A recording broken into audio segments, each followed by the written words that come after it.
नीतीश कुमार के बुने चक्रव्यूह को ऐसे तोड़ेगी बीजेपी। बिहार में नीतीश कुमार के खिलाफ बीजेपी की बड़ी तैयारी। आखिरकार बिहार को लेकर बीजेपी का डर सच हो ही गया। अब बीजेपी को इस गठबंधन की काट ढूंढनी होगी।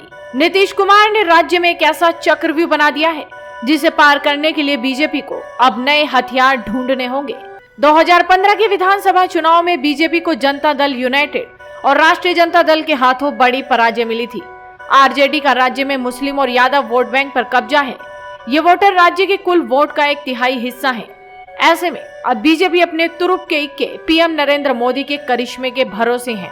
पार्टी का मानना है कि बिहार में 2015 वाले नतीजे नहीं आने वाले, वो समय गुजर चुका है और पार्टी अब पूरी ताकत के साथ जमीन पर उतरेगी।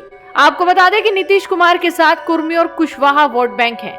इसके अलावा अति पिछड़ी जातियों का भी समर्थन जेडीयू को मिलता रहा है। ऐसे में बीजेपी के लिए आने वाले वक्त में कई चुनौतियां होंगी। बीजेपी को छोड़ आरजेडी के साथ जाने वाले नीतीश ने भगवा दल के लिए तगड़ा चक्रव्यूह बना दिया है। 8वीं बार शपथ लेने जा रहे नीतीश के साथ JDU, RJD, Congress, CPI-ML, CPM, CPI और हम जैसे दलों का सतरंगी गठजोड़ है। बीजेपी के 77 विधायकों के साथ राज्य की इकलौती विपक्षी दल बन गई है। ऐसे में नीतीश के कुनबे में शामिल 7 दलों के मजबूत जनाधार वाले गठजोड़ से पीएम मोदी और बीजेपी कैसे निपटेगी, ये देखना बेहद ही रोचक होगा।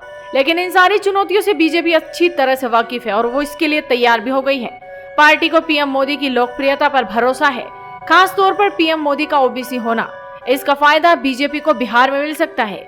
बीजेपी तमिलनाडु से लेकर उत्तर भारत में इसका फायदा उठा सकती है। तमिलनाडु और उत्तर भारत के राज्यों में पिछड़ों की बड़ी आबादी रहती है।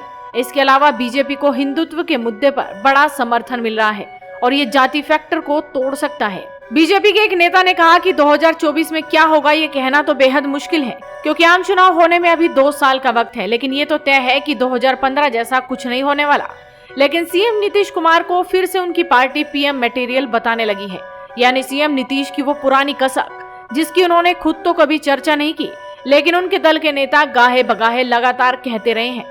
यानी बिहार में नीतीश ने एक तीर से कई शिकार किए। बीजेपी से पल्ला झाड़ा और आरजेडी के साथ मिलकर सरकार बनाने की तैयारी की और दूसरी तरफ अब उन्हें पीएम मटेरियल भी बताया जाने लगा है।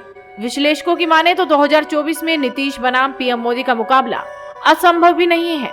लेकिन नीतीश कुमार के आरजेडी के साथ सरकार बनाने के बाद अब बीजेपी राज्य में इकलौती विपक्षी पार्टी बन गई है। पार्टी के नेता इस मौके को खुद को मजबूत बनाने के तौर पर इस्तेमाल करने की बात कर रहे हैं। इतना ही नहीं, पार्टी नीतीश के खिलाफ नाराजगी को भी भुनाने की कोशिश करेगी, जैसा कि आरजेडी ने विपक्ष में रहते हुए भुनाने की कोशिश की थी। बताया तो ये भी जा रहा है कि नीतीश कुमार कोई नया चेहरा तो रहे नहीं, उनकी विश्वसनीयता वैसे भी शून्य हो चुकी है। ऐसे में बीजेपी इस बात का पूरा फायदा उठाएगी और बिहार की राजनीति में क्या कुछ बड़ा होगा ये तो आने वाला वक्त ही बता पाएगा। फिलहाल नीतीश कुमार लगभग 2 बजे के करीब शपथ लेंगे और बिहार की राजनीति में नया बदलाव आएगा। भले ही सीएम पुराने हो, लेकिन गठबंधन तो नया है ही। तो आप भी इस पूरे मुद्दे पर अपनी नजरें बनाए रखिए, साथ ही इस वीडियो को शेयर कीजिए और जुड़े रहिए हेडलाइंस इंडिया के साथ।